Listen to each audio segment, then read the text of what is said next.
안녕하십니까. 오늘 사업 설명을 맡게 된 김혜영입니다.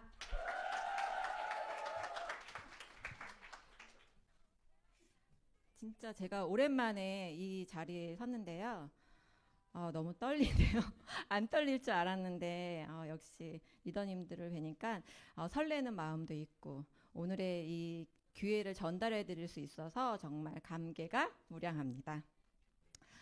여기 계신 분들 혹시 친구 따라 강남 간다라는 말 혹시 알고 계신 분 계시나요? 손 들어서 나는 설명을 할 수 있다 하시는 분 한 분께 제가 선물 드릴게요. 아, 네. 그러니까 그거를 풀이하면은 어떻게? 원에서 오셨나요? 그냥 왔죠. 네네. 이거를 풀이를 보자니까는 본인은 마음에 없지만 친구가 하자고 하니까 따라서 한다라는 뜻이더라고요. 저예요. 어, 제가 친구가 한번 해보자, 한번 해볼래? 라고 해가지고 이 자리에 저도 있었습니다. 그게 벌써 12년 전이에요. 오래됐죠. 꽤 오래된 사람입니다. 어, 이 자리에 제가 와가지고 처음 여러분 저도 부업자였거든요. 부업자여가지고 이 자리에 왔을 때 되게 당황했었어요. 혹시 오늘 처음 오신 분 계세요? 처음 오신 분 잠깐 그 원에서 오신 거죠?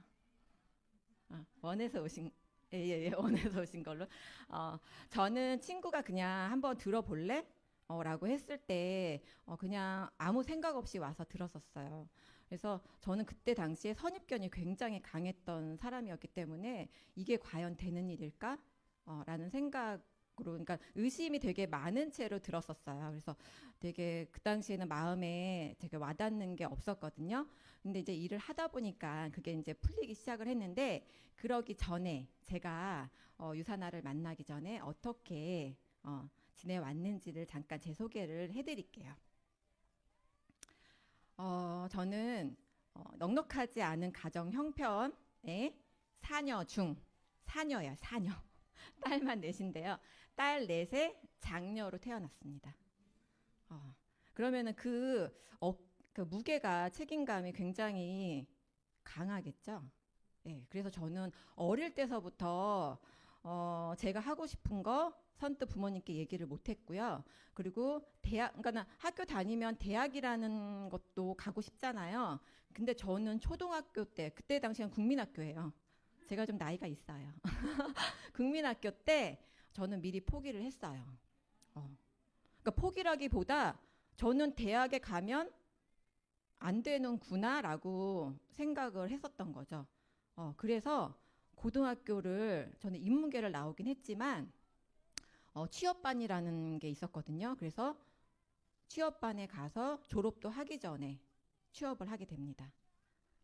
그렇게 내가 취업을 하면은 그래도 저희 그 부모님께 도움이 되지 않을까라는 생각으로 취업을 한 거죠. 그래서 열심히 일을 했는데 그 당시에 제 월급이 지금 들으면 깜짝 놀라실 거예요. 19만 원이었어요. 놀래요. 그때가 몇 년 전이냐면요. 이러면 나이 나오는데. 그쵸? 지금으로부터 30년이 넘었어요. 그럼 제 나이에 좀 대강 나오시나요? 그렇게 안 보이죠? 다 유산화 덕분입니다. 그렇게 이제 19만 원이라는 월급을 받고서 열심히 일을 했는데요. 열심히 일을 해도 어때요? 월급이 매년 팍팍 오르나요? 안 오르죠.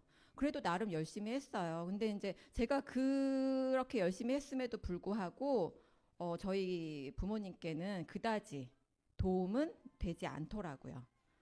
그래도 직장 생활은 열심히 했습니다. 그래서 제가 아마 결혼하기 전까지 받았던 급여는 한 100만 원이었을 거예요. 근데 이제 이렇게 생활을 하다 보니까 저는 보통 여자들 보면은 결혼을 하면은 그렇죠. 뭔가 새로운 환경에서 조금이라도 더 잘 살 수 있지 않을까? 라는 생각을 하지 않나요? 저만 했나요? 그래서 결혼이라는 것을 한번 했습니다. 근데 어때요? 저는 열심히 산다고 살았지만 그렇게 나아지지 않더라고요. 제가 결혼을 하기 전 생활과 한 후의 생활은 거의 비슷했어요. 지금 이 그림을 딱 봤을 때 어때요? 느낌이? 되게 바쁘고 힘들고 시간 없고, 그쵸? 뭔가에 쫓기는 듯한 그런 느낌이시죠? 제가 이런 삶을 살았어요. 예. 결혼을 하고도 제가 왜 직장을 그만두지 못했냐면은 직장 생활을 계속 하면은 한 사람이 버는 것보다는 두 사람이 벌면은 그래도 빨리 뭔가 목표를 했던 것들을 이룰 수 있지 않을까라는 생각으로 직장 생활을 계속 했는데 결혼을 하면 당연히 애가 생기겠죠. 그러니까 아이한테 들어가는 양육비도 무시 못 하겠더라고요. 그러니까 둘이 벌어도 어때요? 삶은 팍팍할 수밖에 없어요. 이 사진을 제가 왜 넣었냐면요. 제가 직장 생활을 하면서 제가 김포에 살거든요. 제가 처음에 김포로 이사했을 때 한참 신도시라고 해가지고 엄청나게 아파트를 되게 많이 짓고 있었어요. 그래서 퇴근하면서 이렇게 가다 보면은 이렇게 불 켜진, 아직 완공은 되지 않았지만 사전 점검을 하기 위해서 이렇게 불 켜진 아파트들이 굉장히 많았습니다. 근데 버스를 타고 퇴근을 하면서 이렇게 가다 보면은요, 저런 불 켜진 집들을 보다가 울컥울컥 할 때가 한두 번이 아니었어요. 왜냐하면 저렇게 많은 아파트 집들 중에서 왜 내 집은 없을까? 과연 내가 이렇게 열심히 산다고 하면 언제쯤이면 진짜 이런 아파트를 살 수 있을까? 그런 생각들을 굉장히 많이 했어요. 근데 현실은 어때요? 그러지 못하더라고요. 아무리 열심히 일을 하더라도 그런 거 있잖아요. 제가 뭔가를 적금을 하나 이제 뭔가 이제 집을 준비하기 위해서 적금을 하나 들었는데 중간에 꼭 무슨 일이 하나씩 터져요. 저만 그렇진 않죠. 그래서 거기다 메꿔놓고 하다 보면은 절대 돈을 모을 수 없더라고요. 그렇게 저는 그렇게 생활을 했습니다. 아이고. 여러분들께 저는 묻고 싶습니다. 반말해서 죄송해요. 여러분들의 꿈은 무엇이세요? 나는 자신 있게 나의 꿈을 얘기할 수 있다라고 하시는 분. 또 선물 드리겠습니다. 전 질문을 참 많이 해요. 사업설명 할 적에. 근데 호응이 이렇게 좋아야지 강사가 되게 신나게 강의를 할 수 있거든요. 꿈이 없으세요? 꿈이 있으시죠? 나는 지금 이 순간 딱 세 가지 말할 수 있다. 세 가지 많아요? 그럼 하나만 얘기할까요? 네, 저기 리더님. 네. 그쵸. 돈, 자유, 건강.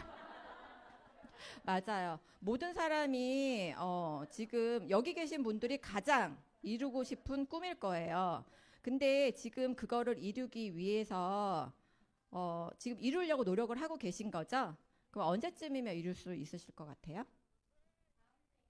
다 맞아요. 지금 현실이 그래요. 저기 계신 분만 그런 게 아니라 지금 현실 자체가 그렇습니다. 어. 많은 사람들이 이 버킷리스트라고 해가지고 하고 싶은 것, 가고 싶은 것, 그리고 갖고 싶은 것, 되고 싶은 것들을 많이 적어 놓습니다. 근데 그런 것들을 이룰 수 없는 게 있죠. 포기할 수밖에 없는 것. 바로 현실이에요. 지금 현실이 그렇거든요. 그 많은 꿈들을 내가 다 적어 놨지만 그 중에서 내가 하나라도 이뤘다라고 하면은 그건 정말 행복한 거예요. 내가 10가지를 다 적었을 때는 10가지 다 이루고 싶어서 적잖아요. 근데 한 가지도 못 이루고 이 생을 마감하시는 분들도 계세요. 예, 지금 우리의 현실이 그겁니다. 저는 주부였잖아요. 주부였고 뭐 이제 뭐 커리어 우먼이었긴 했지만 주부의 경우를 제가 이제 살펴보면요. 결혼 전에는 남성과 동일하게 직장 생활을 하고 내가 하고 싶은 거 다 하면서 살 수 있습니다. 하지만 결혼 후에는 어때요? 내가 하고 싶은 거 막 하면서 살 수 있어요? 가정이라는 뭐 이렇게 좀 제약도 있고 또 아이 때문에 내가 하고 싶어도 직장 생활을 할 수 없는 경우가 허다해요. 그래서 우리는 결혼하고 나면은 경단녀라고 하시죠. 어, 전문직을 가지고 있어도 경단녀가 되기 되게 쉬워요. 결혼을 하게 되면 그렇더라고요. 근데 기업에서는 어때요? 경단녀들을 뽑을까요? 왜 안 뽑을까요? 여기 써 있죠. 부담을 느끼는 이유가 있죠. 예. 오랜 동안에 이렇게 기간이 쉬었던 기간이 있기 때문에 실무를 익히기까지 시간이 꽤 걸리고요. 그리고 야근 가정이 있기 때문에 야근이나 출장이 거의 불가능합니다. 이런 사람을 회사에서 뽑겠다고 할까요? 지금 젊은 사람들도 결혼을 하지 않고 젊은 사람들의 인력이 굉장히 많잖아요. 그렇기 때문에 가정주부는 여기에서 제외되는 거예요. 예. 내가 하고 싶어도 할 수가 없다. 성장하기 어려운 가정 환경의 시작으로부터 시작되는 거고요. 그리고 외벌이. 그래서 내가 일을 못하면 남편 혼자 해야 되잖아요. 남편 혼자 해야 되면은 가장의 또 무게는 엄청나게 느낄 수 있는 거죠. 근데 맞벌이도 할 수 있어요. 어떻게 해가지고 뭐 이렇게 캐셔나 아니면은 뭐 좋은 직장으로 가더라도 양육비 꽤 많이 들어가죠. 저는 다행히 아이 하나만 낳았어요. 미래를 생각해서 그렇게 낳았나 봐요. 근데 제 주위에는요, 기본이 둘이고요, 셋도 있고 넷도 있고 다섯도 있어요. 그런 분들은 어떻게 살아가실까요? 너무 걱정이 되더라고요. 물론 아이들이 많으면은 나중에 후에는 형제들끼리 이렇게 해서 잘 이렇게 산다고 하지만 그래도 이제 앞으로의 살아갈 일이 막막하잖아요. 예, 그런 게 되게 걱정이 되더라고요. 그렇다고 해서 그럼 직장인이라고 해서 제가 발음이 조금 되는데 직장인이라고 해서 과연 괜찮을까요? 저도 직장인이었으니까 하루 일과를 이렇게 보면은 7시에 기상을 해서 8시 귀가를 한대요. 이분 참 늦게 기상을 하시는 것 같아요. 그쵸? 요즘 7시에 기상해서 나오면 지각해요. 제가 김포에 산다고 그랬잖아요. 김포에서 이 강남까지 나오려면요 2시간은 걸리더라고요. 대중교통을 이용을 하더라도. 그렇다라고 하면 보통 8시나 9시 출근 시간이시잖아요. 그러면 언제 일어나야 돼요? 늦어도 6시에 일어나야지 출근이 되는 거예요. 그리고 내 맘대로 퇴근할 수 있어요? 업무를 다 끝내내야지만 퇴근할 수 있어요. 그렇기 때문에 귀가는 점점 늦어진다. 예. 그래서 직장인은 스트레스를 엄청 받고 있습니다. 과중한 업무에 스트레스 받고 있고요. 그리고 동료들, 그 상사에 의한 갈등으로 스트레스를 받고 있습니다. 그러면 월급은 어때요? 내가 일한 만큼 주나요? 그렇지 않아요. 그래서 직장인들은 시간이 없기 때문에 자기 개발할 시간조차도 부족해가지고 너무 스트레스를 받고 있고요. 그리고 장시간 노동하는 대비 나의 한정적인 급여로 인해서 월급 직장인들 1년에 얼마씩 올라요? 제가 직장 다닐 때는요. 5만 원. 1년에 그쵸? 지금 많이 오르나요? 제가 잘 몰라서 직장을 그만둔 지 오래돼서 15만 원. 능력 있으신 분들은 얼마큼 오르나요?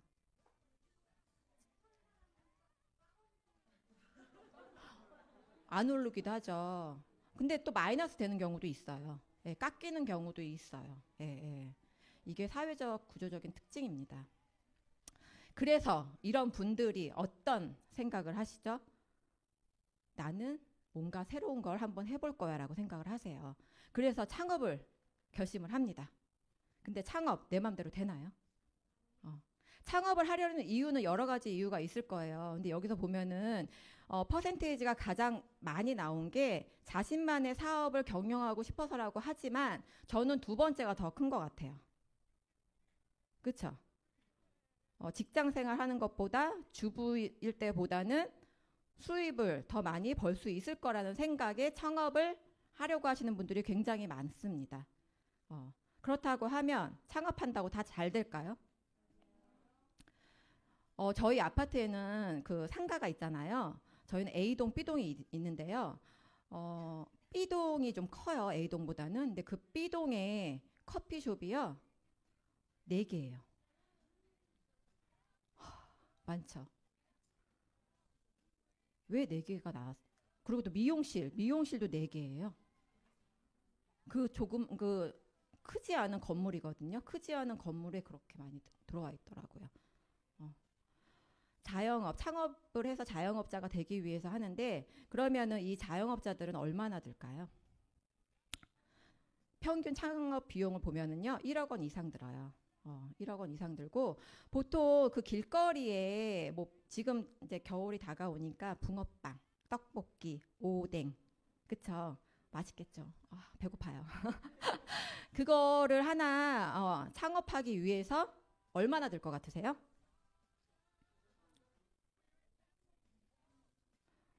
많이 올랐네요.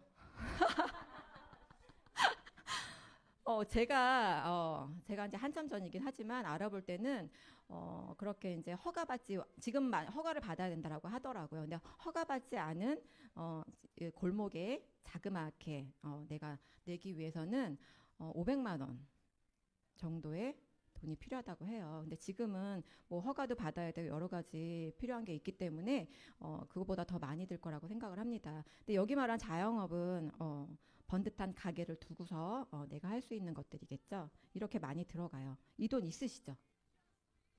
있어야죠. 창업하려면. 대출 받아서 하실 거예요?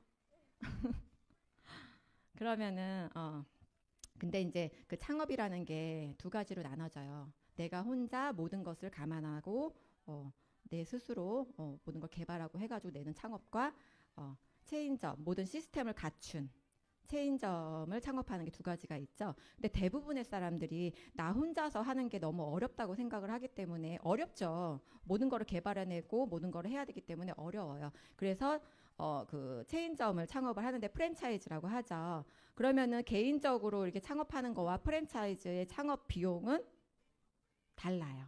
그렇죠?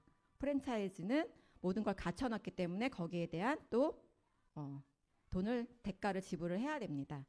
아까 1억 한 3천 정도 든다 그랬잖아요. 근데 여기는 지금 최대 뭐 제가 제빵 하는 게 2억이 넘게 든대요. 아까 얘기했죠. 저희 커피숍 4개나 된다고. 1억 넘게 투자하신 분들이 지금 저희 아파트 상가에 4군데나 돼요. 근데 한 군데는요, 문을 열었다 닫았다 해요. 지금 걱정돼요. 저는 지금 그분들 어떻게 하나. 근데 중요한 게 있어요. 모든 자영업자들이 다 성공을 한다라고 하면 여기 계신 분들 이 자리에 있지 않고 그냥 자영업 하시면 돼요. 하지만 실패할 확률이 높기 때문에 다른 걸 알아보시기 위해서 이 자리에 오신 거잖아요. 자영업의 생존율 이렇게 평균 잡아 보면은요. 1년까지는 66%까지 꽤 높아요. 어떻게 해서든지 버티는 거죠. 네. 마이너스 되더라도 버텨요. 근데 5년 정도 되면은 30%도 안 돼요. 그만큼 문 닫는 자영업자들이 허다한 거예요. 주위에 보시면은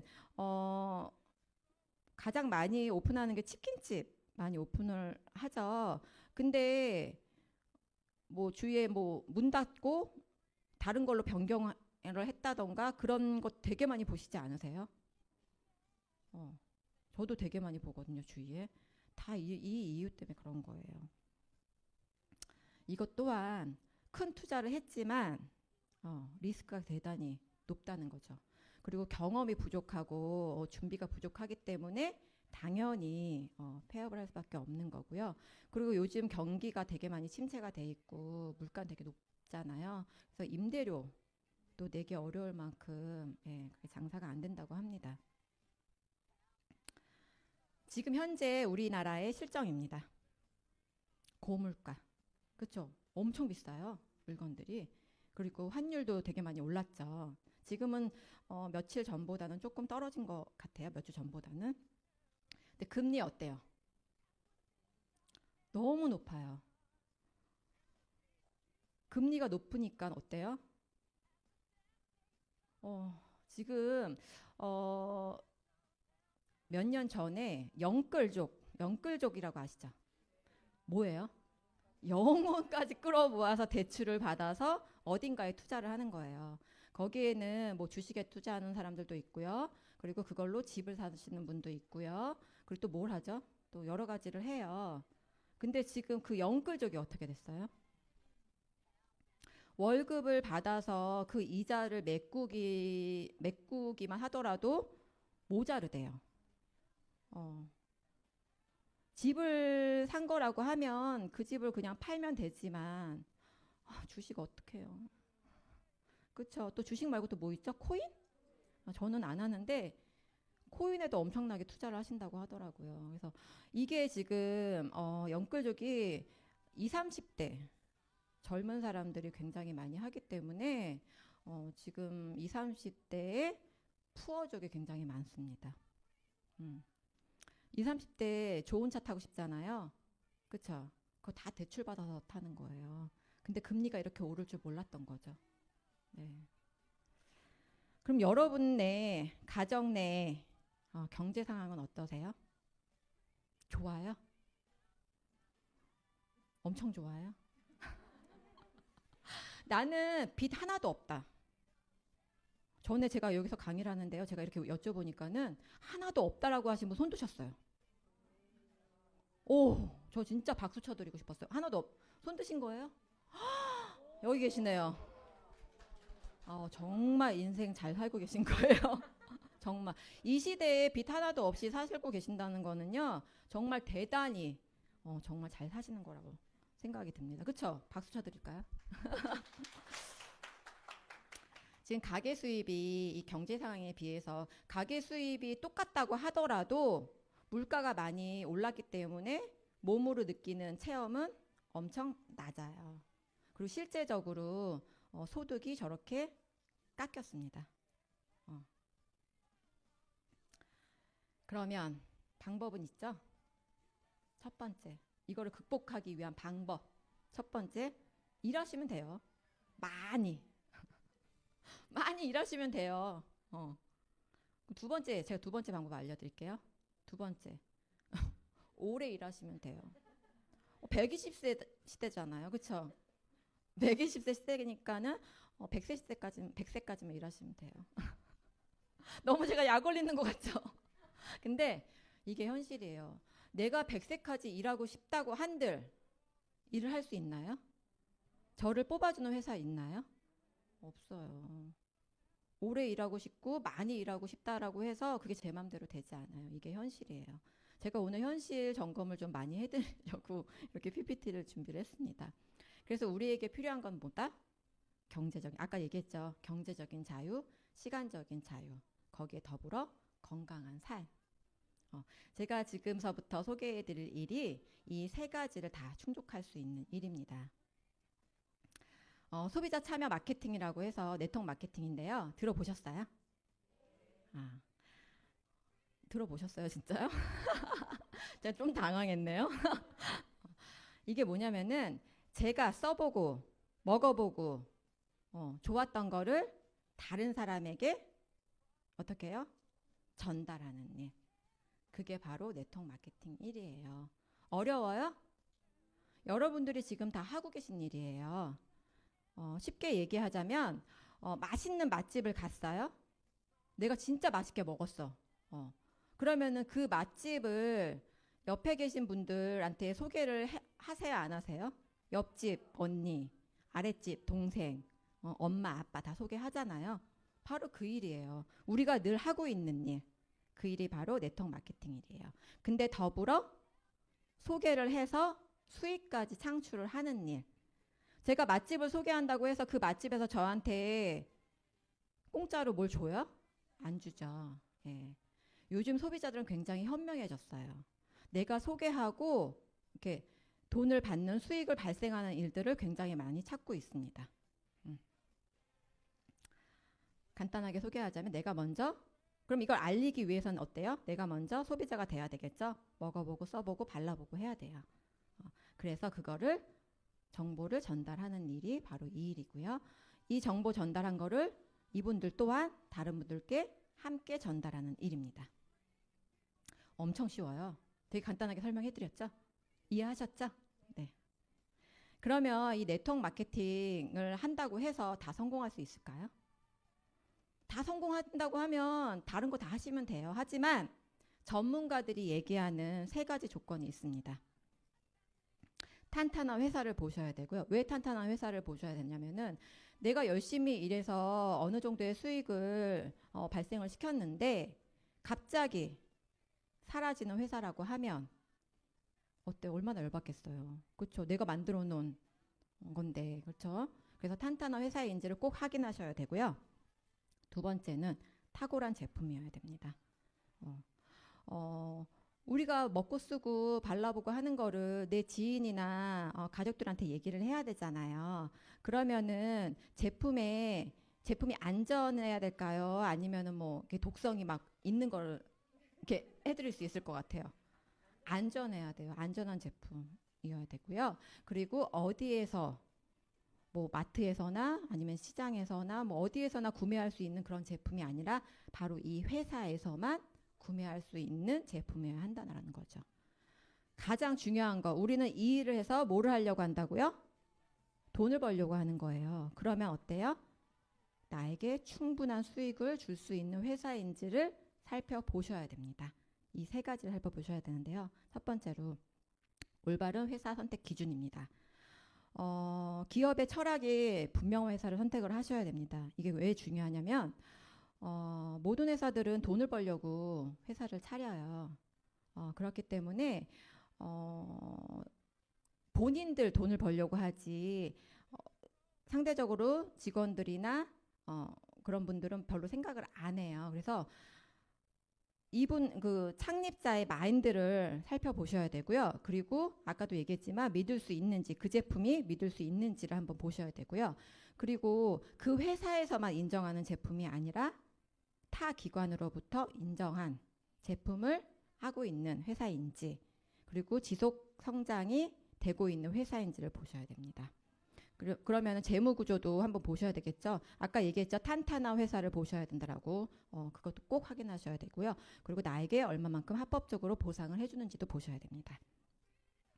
그래서 제가 오늘 이 자리에서 알려드릴 회사는요. 유사나라는 회사예요. 유, 그리스어, 사나, 라틴어예요. 진정한 건강이라는 뜻입니다. 여기 이제 할아버지시죠. 예, 연세가 꽤 있으세요. 이분이 유사나의 창립자이십니다. 마이런 웬츠 박사님이시고요. 미생물학 면역학 박사님이세요. 과학자이신 거예요.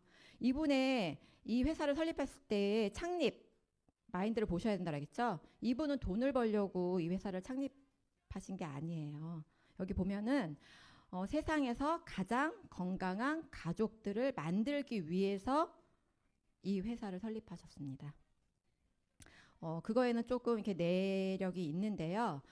이분은 원래는 진단의학을 하셨던 분이세요. 하지만 왜 예방의학으로 바꾸셨냐면 본인의 가족들이 만성 퇴행성 질환으로 이렇게 사망하시다 보니까는 본인이 세포를 연구하는 의사임에도 불구하고 왜 가족들이 이렇게 돌아가실까를 생각해 보니까 이게 진단으로서는 사람을 살릴 수 없다.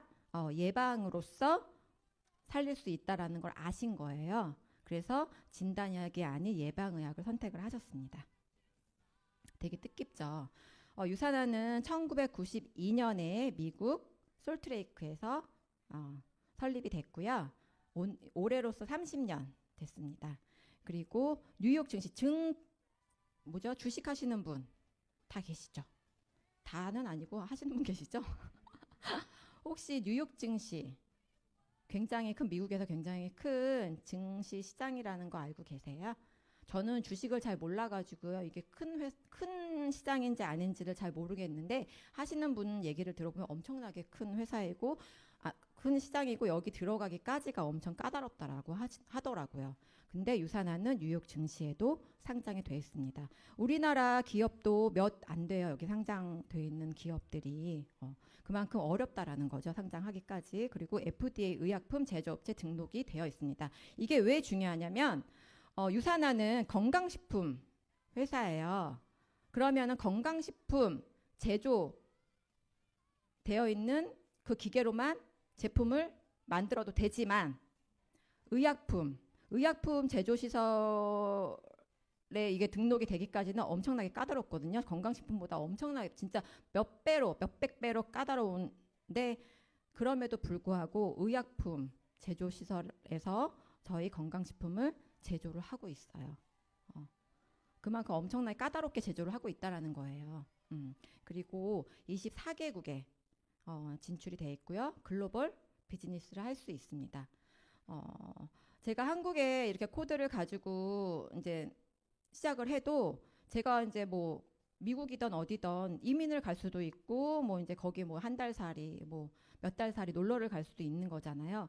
그러면은 거기 그 나라에 가가지고 제가 사업을 하고 싶은데 우리나라에서 제가 이제 이게 사업 코드가 있는 거잖아요. 그럼 그 나라에 가서 사업을 할 수 있을까요? 사업을 할 수 없다라고 하는 거는 글로벌 비즈니스가 아니에요. 제가 한국 코드를 가지고 있어도 다른 나라에 가서도 사업을 할 수 있는 거, 한 코드로 사업을 할 수 있는 게 글로벌 비즈니스입니다. 그 나라에 가서 다시 재가입을 해가지고 사업을 한다라고 하면 이미 저는 한국에서 이렇게 해놓은 게 있는데 또 처음부터 다시 시작해야 되잖아요. 그게 좀 억울하죠. 네. 그래서 한 코드로 24개국에서 다 사업을 할 수 있다라는 거 알아두시면 되고요. 그리고 유산화는 자체적으로 연구개발팀이 있습니다. 다 과학자들이세요.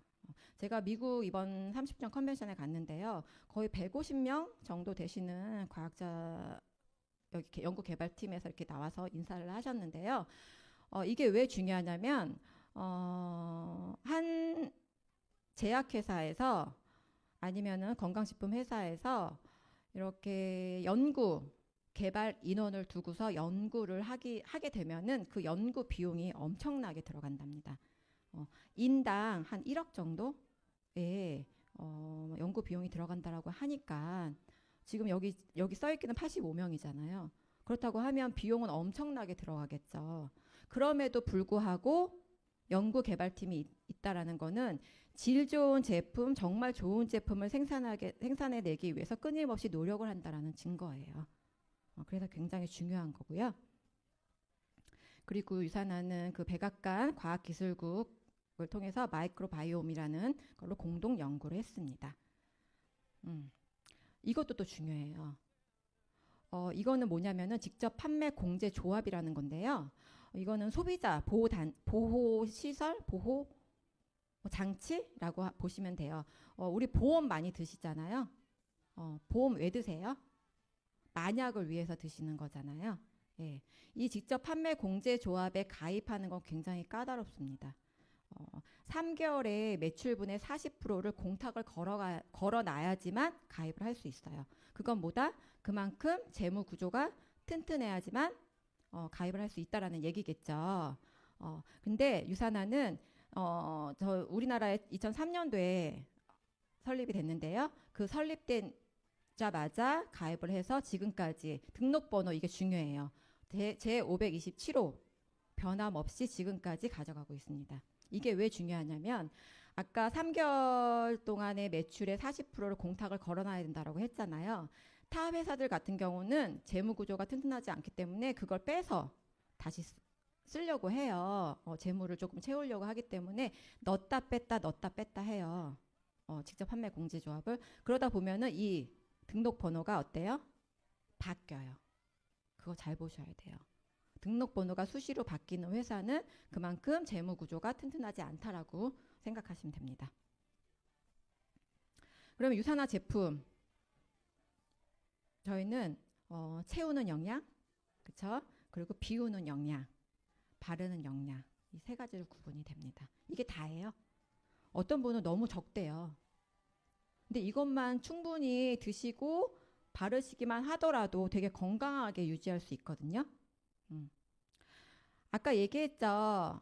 본인들 회사에서 좋다라고 인정하는 거 뿐만이 아니라 타 기관, 그건 당연해요. 당연히 본인 회사의 거는 다 좋다라고 얘기를 하잖아요. 그러면 타 기관으로부터 인정받은 거 제품을 선택을 해야 됩니다. 그게 바로 이게 비타민 비교 가이드인데요.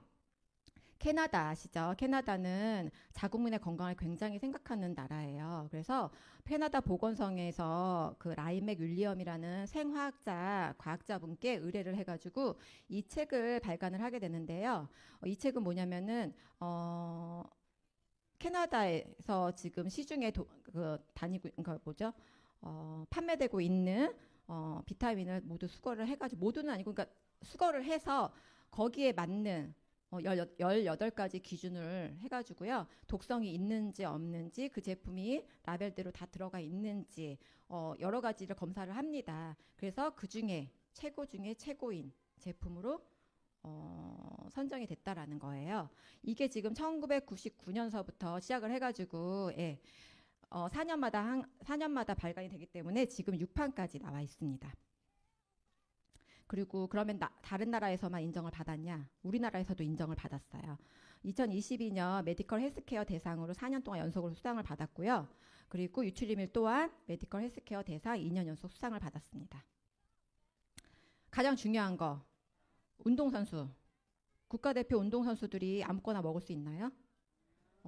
되게 가려서 먹어요. 그리고 특히 시합이 있기 전에는요, 아무것도 섭취를 하지 않습니다. 왜냐면요, 도핑에 걸리면은 내가 지금까지 일어났던 모든 명성을 다 잃기 때문에 아무거나 섭취하지 않습니다. 하지만 유산화 제품은요, 이렇게 4,500명이 넘는 선수들이 시합이 있는 날이고 없는 날이고 다 섭취를 할 수 있을 정도로 안전하다라는 거죠. 그래서 운동 선수들도 섭취를 하고 있다라는 거. 그리고 30년 됐다라고 했잖아요. 30년 동안 700개가 넘는 상을 수상을 했다라고 생각을 해봐요. 이게 사람이라고 치면은 어떨까요? 정말 대단하지 않나요? 너무 똑똑한 사람인 것 같아요. 상위 1% 진짜 인정받을 수 있는 그런 사람인 것 같고요. 근데 여기서 중요한 거는요. 저기 여기 화면으로 보면 여기 왼쪽 맨 위에 이 상 보이세요? 창립자 마이런 웬츠 박사님이 받으신 상이에요. 이 상은 뭐냐면은 알버트 아인슈타인 상이라고 해가지고 인류 생명에 공헌을 한 사람에게 주어지는 상이에요. 그래서 2007년도에 마이런 웬츠 박사님 받으셨다라는 거 찝어드리고 싶었어요. 그리고 가장 중요한 거, 우린 돈을 벌기 위해서 이 일을 시작을 할 거고 시작을 했다라고 했어요.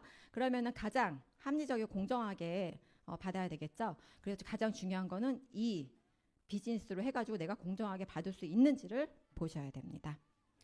저도 이 일을 시작하기 전에는요, 시작할 때쯤 부업으로 시작을 했습니다. 여러분들과 똑같이 부업으로 시작을 해서 한 3년간 진행을 했었어요.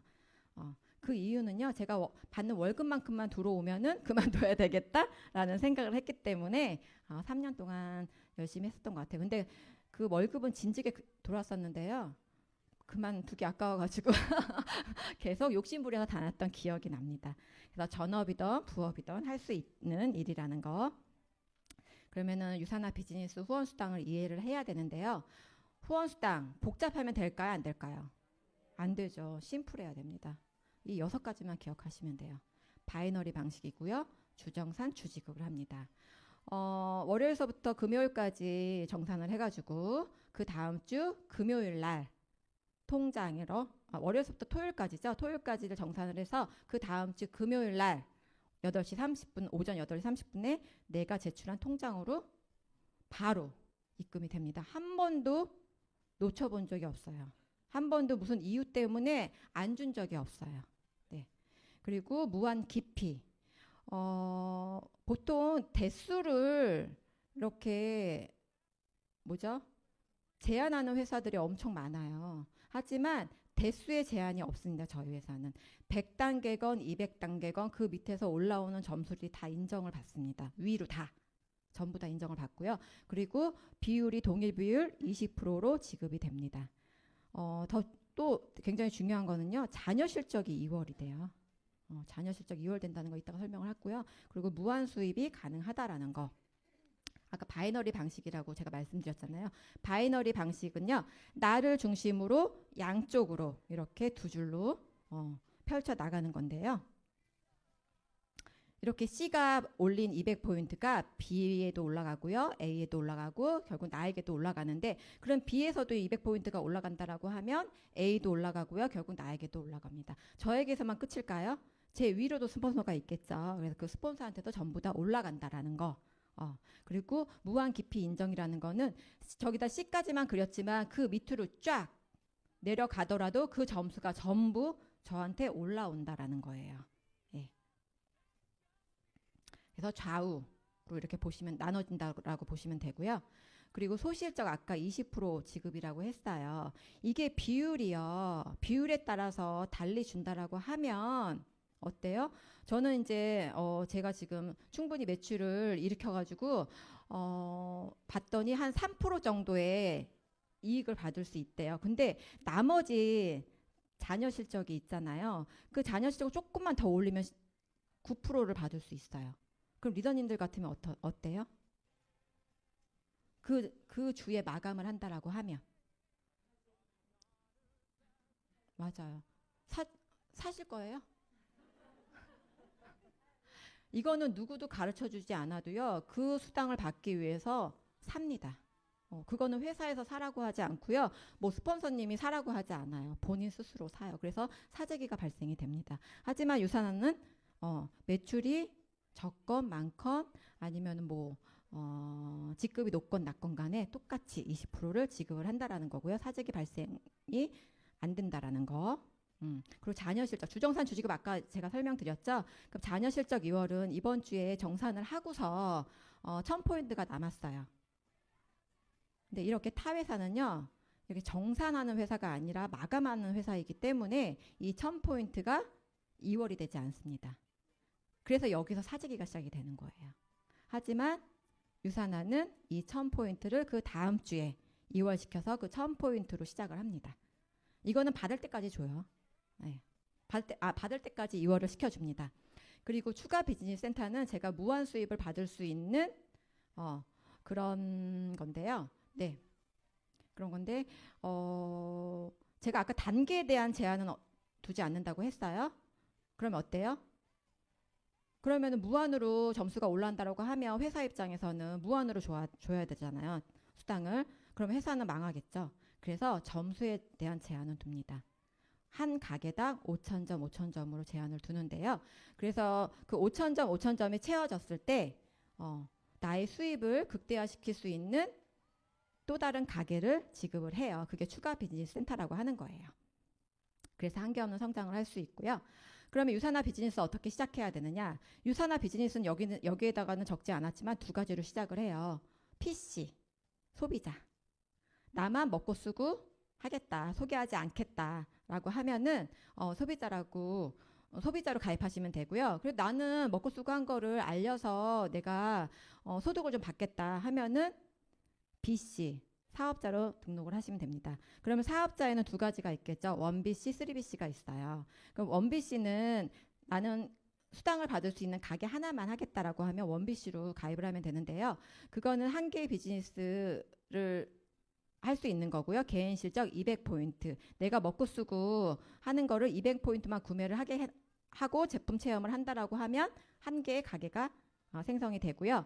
그리고 세 개의 가게. 한 개의 가게보다는 수입이 더 많겠죠. 그래서 세 개의 비즈니스 센터를 오픈하기 위해서는 내가 먹고 쓰고 체험할 수 있는 점수가 400포인트 정도로 하면은 이렇게 3BC가 오픈이 되는데 이 1BC는 기간에 대한 제한은 없어요.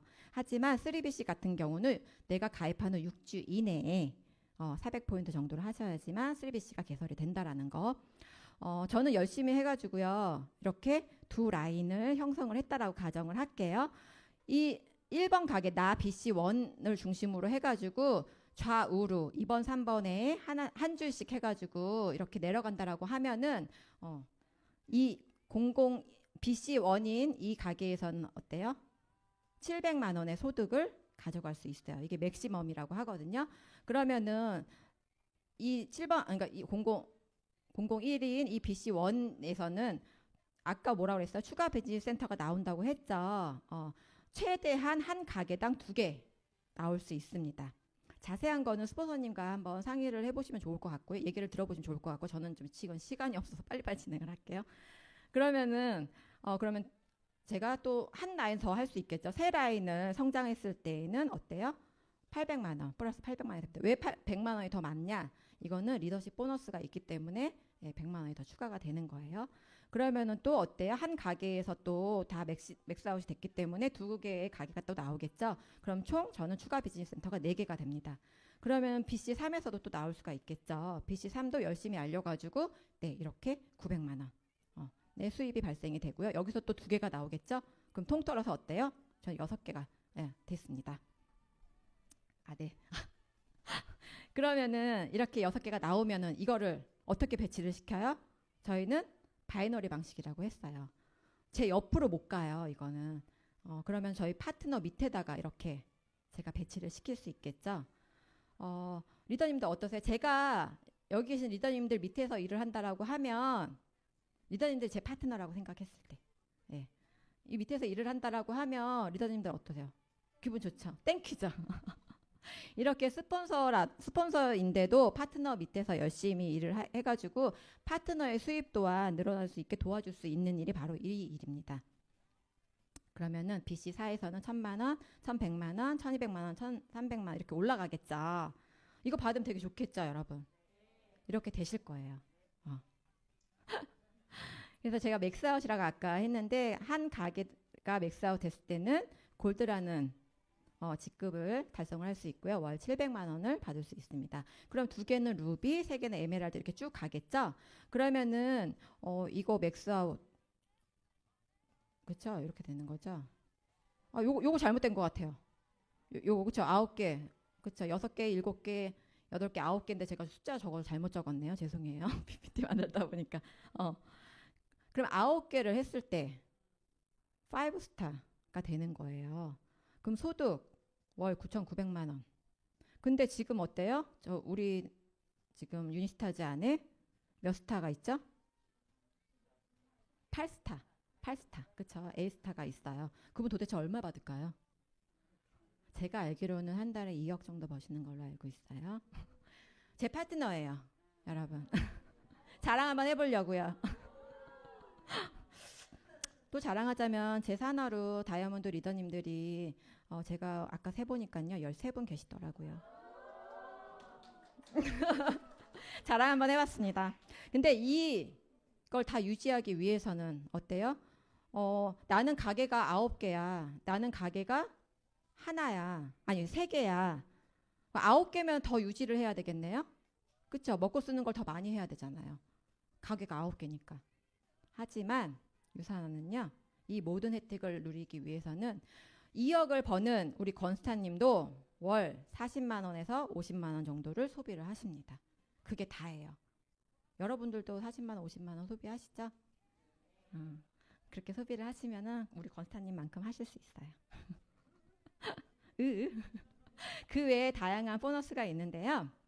이렇게 평생 매칭 보너스, 리더십 보너스, 엘리트 보너스, 자동 맥스아웃 보너스. 이 자동 맥스아웃 보너스는요. 아까 한 가게당 5,000점, 5,000점씩 점수의 제한을 둔다고 그랬잖아요. 이 점수의 제한이 자동 오토 알죠? 내가 자동으로 걸어놓는 거. 그 오토로 해서 5,000점이 채워졌을 때 회사에서는 보너스를 줘요. 250달러.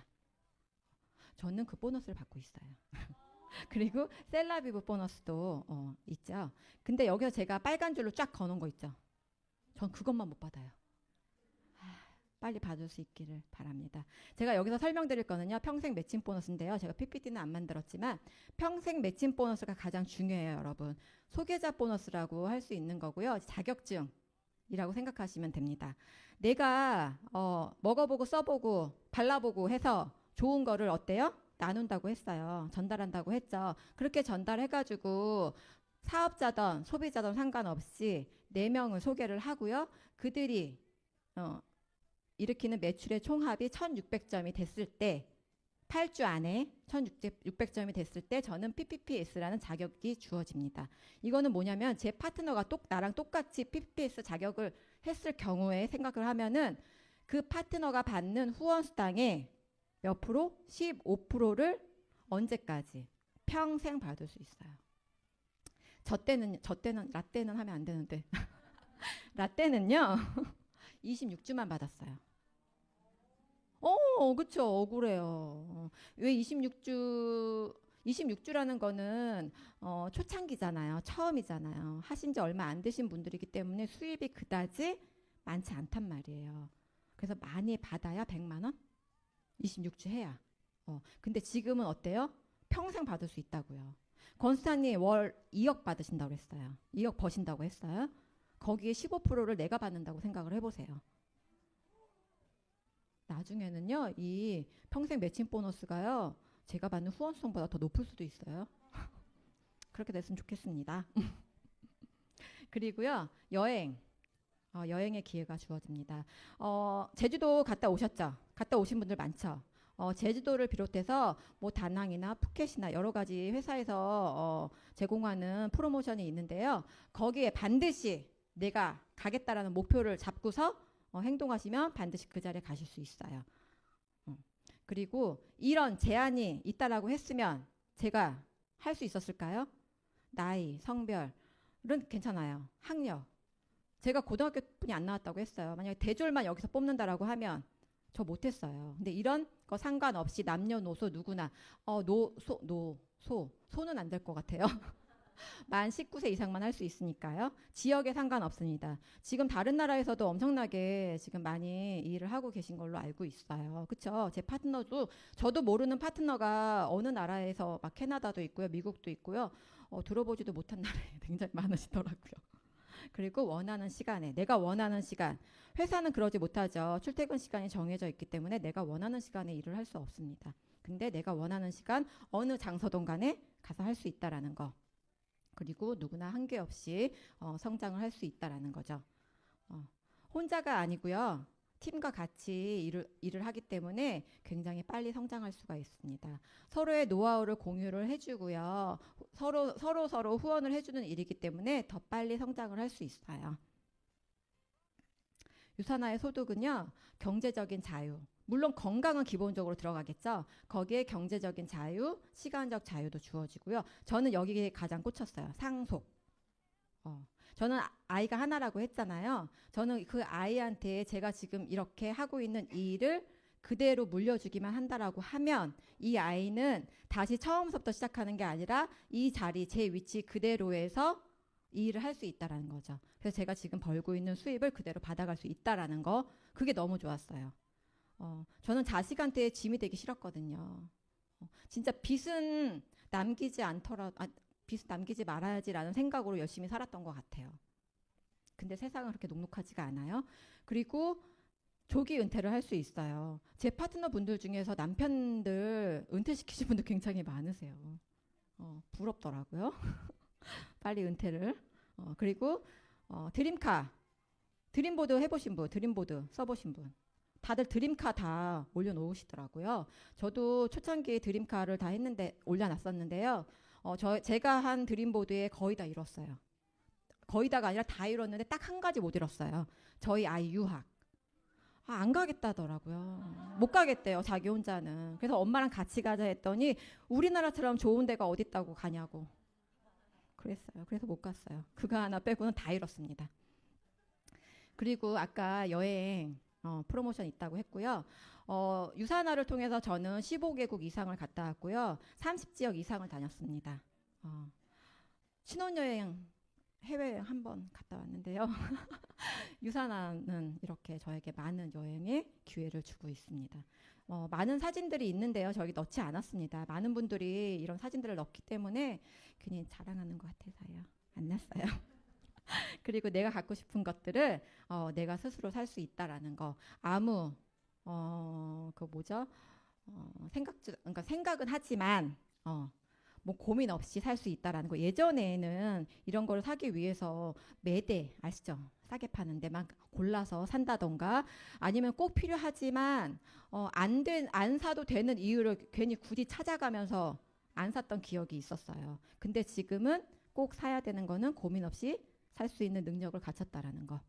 그리고 이거 제가 아까 뭐라 그랬어요? 퇴근하면서 아파트 그 불 켜진 거 보고서 내 집은 언제 마련할까? 언제 마련할까? 맨날 울었다 그랬죠? 마련했습니다. 그것도 제명입니다. 이거 저희 동 사진이에요. 이렇게 입주하기 전에 찍었던 거고요. 그리고 부모한테는 진짜 보물 같은 자식들이 있죠. 이 자식들의 꿈을 이뤄주기 위해서 지금도 이렇게 이 자리에 함께 하신 것 같아요. 딸입니다. 귀엽죠? 18살이에요. 이 아이의 꿈은요, 연기자예요. 저는 솔직히 안 됐으면 좋겠는데요.